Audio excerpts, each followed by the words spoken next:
Hello student, एक बार फिर से आपका स्वागत है आपका अपनी जो स्मार्ट स्टडी क्लासेस में। हाँ, तो हमारी इंग्लिश ग्रामर क्लास चल रही थी और जिसमें चल रहा था आपका सिंटैक्स। क्या चल रहा था?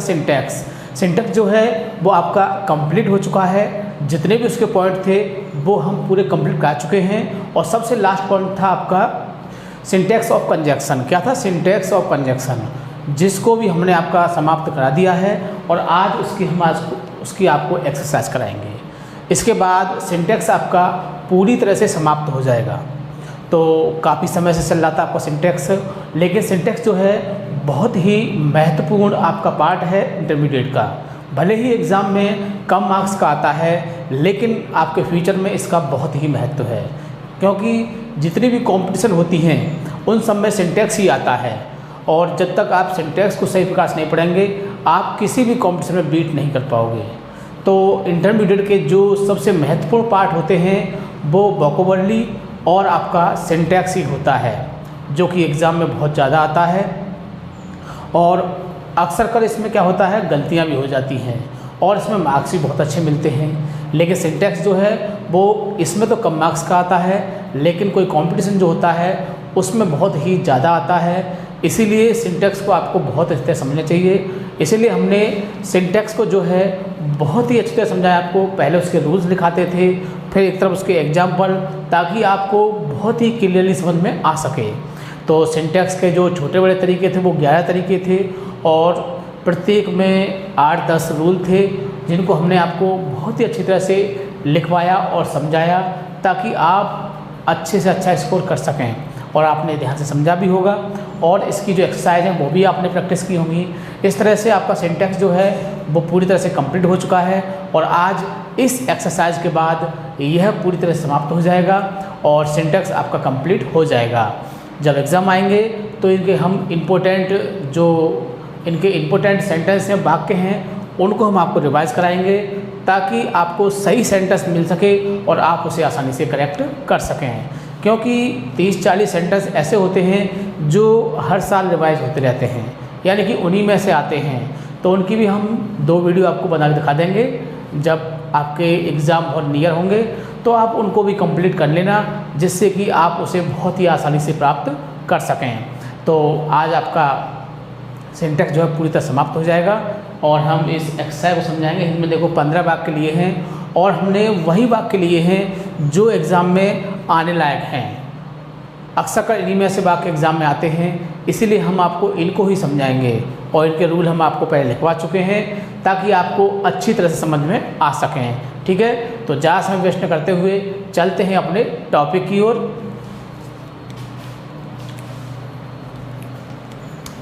क्लास 12th इंग्लिश ग्रामर, यानी कि ये 12th क्लास की इंग्लिश ग्रामर क्लास थी और जिसमें चल रहा था आपका सिंटैक्स। क्या चल रहा था? सिंटैक्स का मतलब होता है वाक्य को शुद्ध करना। तो इसमें होता क्या है कि वाक्य में कुछ गलतियां होती हैं और उन गलतियों को सही करना सिंटैक्स कहलाता है। तो वो गलतियों को कब सही कर सकते हैं? जब तक हमें उन गलतियों की जानकारी नहीं होगी तब तक हम उसे सही नहीं कर सकते हैं, क्योंकि इसके 1-2 रूल नहीं होते हैं, 100, 150, 200 रूल होते हैं। और इतनी बातों को याद रखना, मतलब कि एक ही सेंटेंस में हम 200 बातों को फॉलो करेंगे, 200 नहीं, चलो 100 मान लीजिए। अगर हम एक ही सेंटेंस में 100 बातों को फॉलो करेंगे तो क्या होगा? बहुत समय वेस्ट होगा और हो सकता है कि हम सही फिट कर भी ना पाएँ। लेकिन यदि आपको सारे रूल याद होंगे यदि आपको रूल बेस पर याद होगा तो आपकी नज़र उस गलती पर ही जाएगी, जो उसमें गलती होगी आपकी नज़र उसी पर पड़ेगी, क्योंकि सेंटेंस के बारे में आप जानते ही हो और गलतियों का हमने आपको बता ही दिया है, गलती कैसे पहचानते हैं, उनके रूल भी हमने आपको लिखवा दिए हैं। तो आपको बिल्कुल भी दिक्कत नहीं होगी, सेंटेंस को पढ़ोगे और गलती को प्राप्त कर लोगे। तो आज की वीडियो में हम इसकी एक्सरसाइज को डिस्कस करेंगे, जो सिंटैक्स ऑफ कंजक्शन, किसकी? सिंटैक्स ऑफ कंजक्शन की एक्सरसाइज को डिस्कस करेंगे। तो देखो हमने यहाँ पर 15 वाक्य लिए हैं और ये 15 के 15 वाक्य कैसे हैं? गलत हैं और इनमें छोटी छोटी कमियां हैं, उसको सही करना ही सिंटैक्स कहलाता है। तो पहला सेंटेंस देखिए, 2। देखो यहाँ पर 2 हो सकता है या फिर ऑल्दो भी हो सकता है, ठीक है ना? क्या हो सकता है? ऑल्दो। तो दोनों वर्डों का मीन सेम है, यद्यपि होता है। तो though he work hard but he failed, यद्यपि उसने कठिन परिश्रम किया लेकिन वह फेल हो गया। तो देखो वैसे देखते हैं तो बिल्कुल हमारा सही सेंटेंस है, कोई गलती नज़र नहीं आ रही है क्योंकि सब कुछ हमको सही सही दिखाई दे रहा है। लेकिन यदि आपने हमारा रूल पढ़ा होगा तो इसमें आप गलती बहुत ही आसानी से पहचान सकते हैं कि गलती इसमें क्या है कि बट का प्रयोग इसमें नहीं होगा, किसका प्रयोग होगा, कॉमा का प्रयोग होगा। तो आपका सेंटेंस क्या हो जाएगा, बिल्कुल ही करेक्ट हो जाएगा। सेकंड पर देखिए, यू विल नॉट पास, तुम पास नहीं होंगे, unless you do not hard work, तुम कठिन परिश्रम नहीं करोगे। तो देखो हम बता चुके हैं कि अनलेस अपने स्वतः ही नेगेटिव होता है। अनलेस और अनटिल दो वर्ड ऐसे हैं, हम आपको रूल पहले बता चुके हैं और अब भी हम इस चीज़ को डिक्लेयर कर रहे हैं, इसीलिए आप इस बात पर ध्यान दोगे। तो क्या है कि अनलेस और अनटिल दो वर्ड ऐसे हैं जो स्वतः ही नेगेटिव होते हैं, तो फिर उनमें नॉट लगाने की कोई ज़रूरत नहीं है। यदि हम सेंटेंस में डू नॉट को हटा देंगे तो हमारा सेंटेंस बिल्कुल करेक्ट हो जाएगा। ठीक, आगे देखिए तीसरा वाक्य है, as soon as the bell rang, जैसे ही घंटी बजी, देन तब the boy left the class, और लड़कों ने क्लास को छोड़ दिया। तो देखो जब एज सुन एज दिया है तो दूसरे वाक्य को किससे जोड़ते हैं, कॉमा से जोड़ते हैं, न कि देन से। तो क्या होगा, इसमें कॉमा लगा देंगे और ये करेक्ट हो जाएगा। आगे देखिए फोर्थ पर बहुत ही इंपॉर्टेंट है, फोर्थ वाला, क्योंकि अक्सर ऐसे वाक्य आ जाते हैं जो देखने में सही से लगते हैं लेकिन वास्तव में वो क्या होते हैं, गलत होते हैं। तो देखिए आगे है फोर्थ पे, देखिए नाइदर ही और आई वाज देयर। तो देखो यहाँ क्या दिया हुआ है, नाइदर, और हम आपको बता चुके हैं कि नाइदर के साथ क्या आता है, नॉर, और इसमें क्या दिया हुआ है, और क्या दिया हुआ है, और। तो क्या आ जाएगा यहाँ पर, नॉर आ जाएगा, ये और हट जाएगा। और यहाँ पर देखो ये नॉट दिया होगा उसमें गलती के हिसाब से, तो आइदर के साथ क्या आना चाहिए, और आना चाहिए। तो इस नॉर को काटे क्या कर देंगे आप, और कर देंगे। ठीक है, ये मिस्टेकली यहाँ पर और लिख क्या है। ठीक है, तो इस तरह से ये भी वाक्य आपका करेक्ट हो जाएगा। आगे देखिए 6 पर, इफ़ यू वर्क हार्ड, यदि तुम कठिन परिश्रम करोगे, यट, तो फिर यू विल पास, तुम पास हो जाओगे। तो हमने क्या बताया था कि जब इफ़ दिया हो शुरू में ही क्या, यदि कोई कंजक्शन शुरू में दिया है, इस बात को अपने माइंड में फीड रखोगे, यदि शुरू में कोई कंजक्शन दिया है तो दूसरा वाक्य ज़्यादातर कॉमा से ही जुड़ता है। ठीक है, इस बात को ध्यान रखोगे। तो क्या आ जाएगा, इसमें भी आपका कॉमा आ जाएगा। I visited not only Lucknow but also Allahabad, ये मुझे सही दिखाई दे रहा है क्योंकि इसमें देखो नॉट ओनली पूरा दिया हुआ है और बट ऑल्सो पूरा दिया हुआ है ना।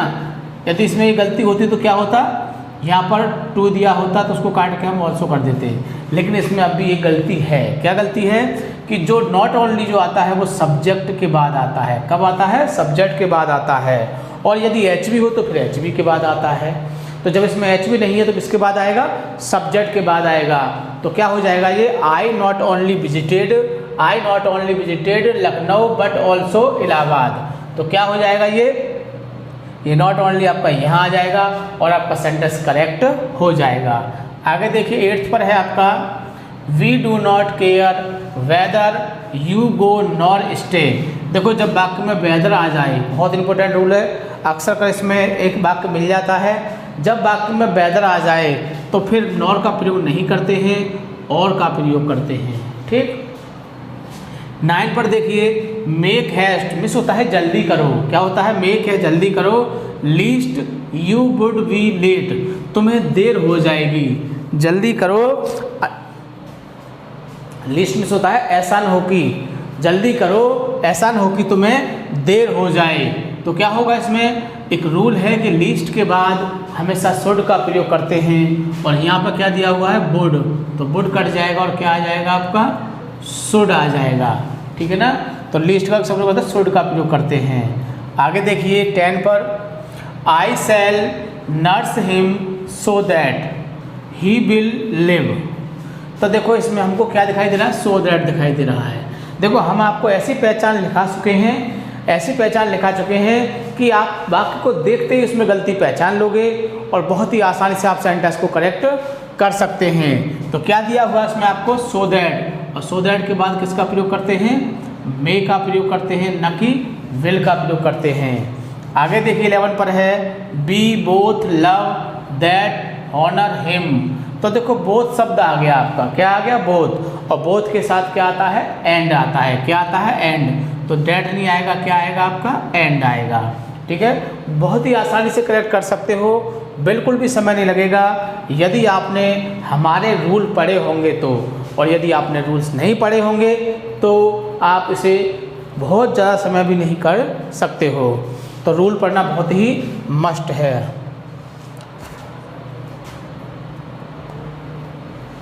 इसके बाद देखिए